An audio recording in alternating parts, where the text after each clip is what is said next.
Welcome back. Member of Parliament Fadiel Adams has laid perjury charges against the KZN Police Commissioner, Lieutenant General Nhlanhla Mkhwanazi. Mkhwanazi retracted the allegations he made before the ad hoc committee against the former police minister Bheki Cele that he received money from Vusmuzi Ket Matlala, or that there possibly was an indication that there was an exchange of money. Mkhwanazi later withdrew the statement and apologized. However, some members of parliament demanded that he return to the committee and formally retract his sworn statement. Fadiel Adams is a member of parliament and a leader of the National Coloured Congress and joins us now via Zoom. Fadiel, thank you so much for making time for us. Good evening. Thank you very much for giving us the opportunity to clear the air. Why have you decided to go ahead and lay these perjury charges against the KZN commissioner? Some will argue that he's already taken accountability and apologized. Yeah, well, it's not a domino club. This is Parliament. You've got the time to think about your statement. You actually put pen to paper. You speak to the parliamentary legal team that is going to do the inquest. And then you come and give oral testimony. The man had 4 or 5 times to think about it and say, no, this may not be true. But he went out and said it anyway. This is Parliament. You don't come here with half-baked stories, even if you are General Mkhwanazi. My understanding is that there are some MPs that have directed that he come and appear before the ad hoc committee so that he can officially withdraw the statement he made. They were not satisfied with a text message or a call that he made to the evidence leader. So far, it doesn't seem like he has issues with that. So if he does appear before the committee and officially withdraws that statement he made, do you think the charges then will still stand? We're not in favor. If he missed a date or small event, that would be okay. You can come back and apologize. You can possibly send an email and say, hold on a second, I can correct this. I was wrong on this point. But this man stood in front of this committee and lied. He's lied and he's thrown mud and he's made allegations against people and he's brought absolutely no proof with him. So we are taking the hard line with General Mkhwanazi, as he appears to be taking a hard line on everything else. Understand, the General has questioned the credibility of everybody, the judiciary, the NPA, the investigator, the complainant. So the General must take accountability.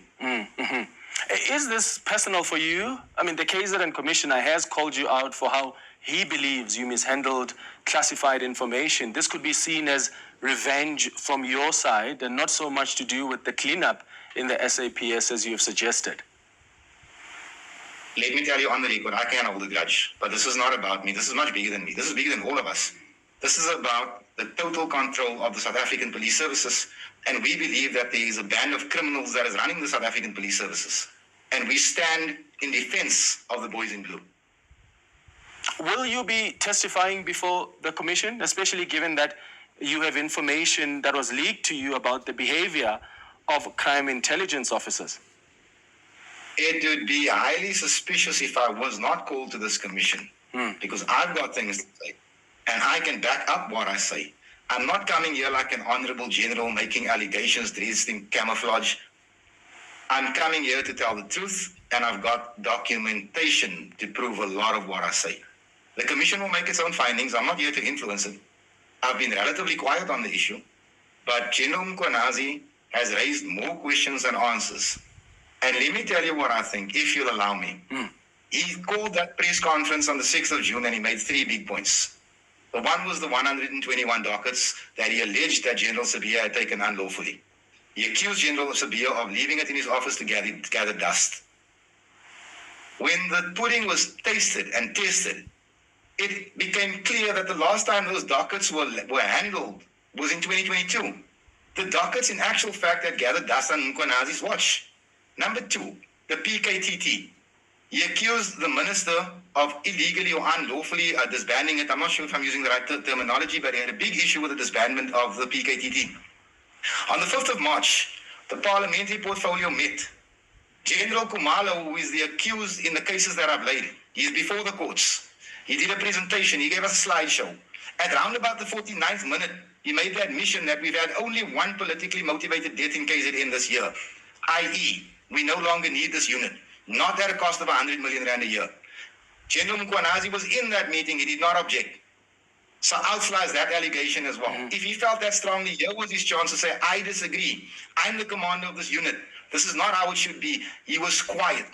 Point number 3, he mentions a certain MP in possession of secret evidence, secret papers, unlawfully, whatever the case might be. That MP was me. He might as well have mentioned my name. I was in possession of classified documentation. I did what I still think was the responsible thing to do. I took it to the police station because the law requires me as a lawmaker to go and report any crime that has financial implications of more than 100,000 rand. If Mkhwanazi wants to rewrite the constitution, then he must do so. I comply with the law. Okay. He wants me in prison for complying with the law. Okay. Now, I tell you this. If these are the 3 points that this man called this press conference on, throw it out the court today already. Yeah. So, Fadil, you've mentioned a number of points, though, that I want to respond to. I think the last point I want, because I've heard you on the show and we spoke about the information that you said was leaked to you, and I've asked you lots of questions around how you handle that information. But the first 3 points that you mentioned there, let's start with the last one. You're saying that Dumisani Khumalo did come to Parliament and indicated that there was one political killing in KwaZulu-Natal. But when you look at the work of the political killings task team over the last couple of years, has it or has it not done a good job? Because even the Minister of Police, even Shadrach Sibia, that you've just mentioned, has never indicated that the political task team has failed in its duty, especially the duty of going after and investigating the political killings task team. So where in the statement of Dumisani Khumalo did he say that there has been a failure by this task team? He never said there was a failure. He said that we had one politically motivated killing for the year. Which probably proves to you that the political killings task team has been successful over the years. Do you know how many politicians were killed in KwaZulu-Natal over the last 6 years? Do you know how many of them have been dying every single year? How many have been dying? Yes, I do. How many? Well, they're sitting with 58 murder dockets right now for the last 5 years, and they've got about 50 convictions for politically motivated killings over the last 5 years. Let me throw this curveball at you. How many kids die on the Cape Flats tonight? 10. What is the budget for the AGU? 7 million rand a year. The anti-gang unit, dealing with 3,000 corpses a year, works for 7 million rand. The political killings task team, working with maybe 3-4 murders a year, gets 100 million rand excluding overtime. In that unit, the average monthly overtime is 40,000 rand a month. They sleep 5-star. They eat 5-star. They ride off vehicles left, right, and center. And you are asking me to compare this with what's going on here. Okay, Fadil, please, let's not confuse the listeners here. Not once did I ask you to compare this with what's happening in the Cape Flats. You are the one that just brought in the issue of the Cape Flats, and I absolutely agree with you. It's a mess over there, and that needs to be attended to. In fact, if you, as a member of parliament, think that there needs to be a political killings task team, how about you start motivating for that? Because it is necessary. I'm asking you about what the KwaZulu. I'm asking you. Hold on. The minister said. Let me quote the minister for you before you go any further. Okay, you've just made a statement. I need to respond to you, right?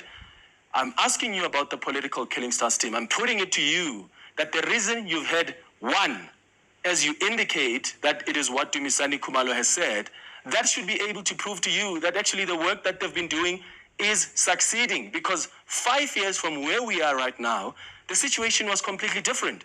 That is why the president established the political killings inquiry.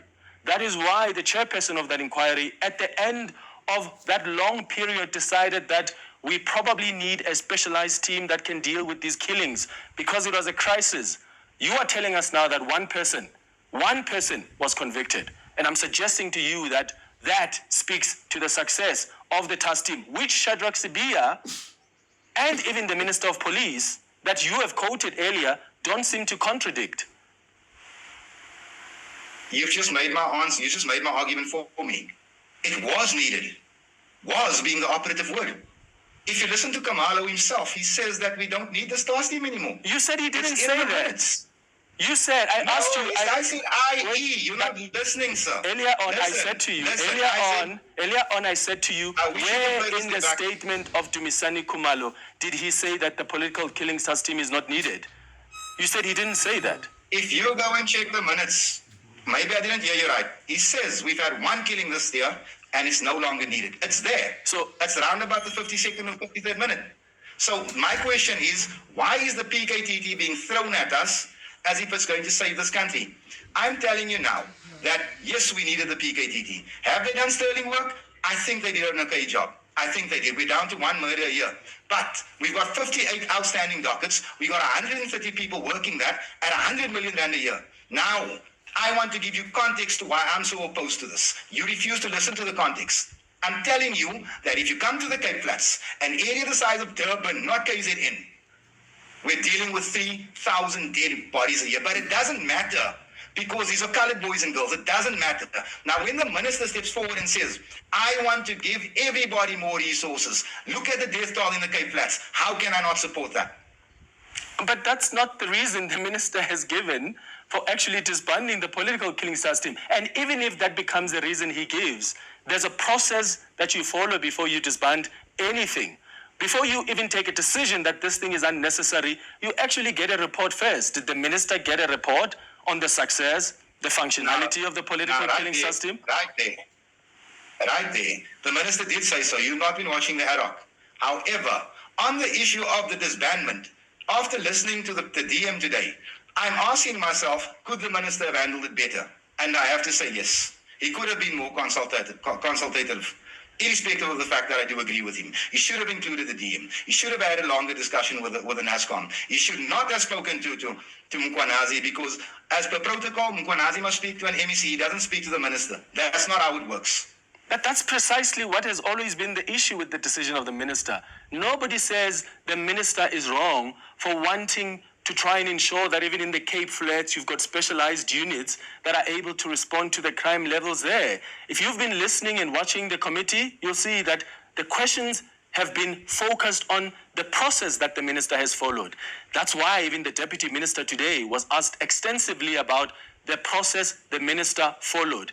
As you say, he didn't consult extensively. The case has been made that he went and interfered in operational matters of the SAPS. Because as a minister who's a political overseer, you don't just issue an instruction like that. So nobody questions what you're saying, that there's a need for more resources in the Western Cape. The question here is, did the minister act in the right manner? And from what I've heard from you, you agree that he didn't. No, I'm saying the minister could have done better. I'm sure the minister is adult enough to say, I could have done better. Well, he didn't. I'm 100% sure. But I'm giving you my justification and my motivation for my stance on this issue. We cannot, under any circumstances, be spending 100 million rand a year investigating a handful of murders. We can't. The country can't afford it. And I tell you now that the Cape Flats certainly can't. Fadiel Adams, thank you so much for making time for us. I really appreciate it. Fadiel Adams, of course, just speaking to us initially in the beginning about the decision is taken to go lay charges against General Mkhwanazi. But of course, towards the end of that conversation, we're having a conversation about what Mkhwanazi has said, what Minister Senzo Mchunu has said, and the questions that members of parliament have raised around the legality and the process that was followed for that decision to be taken. Stay with us here on Face the Nation. We'll be back after the break.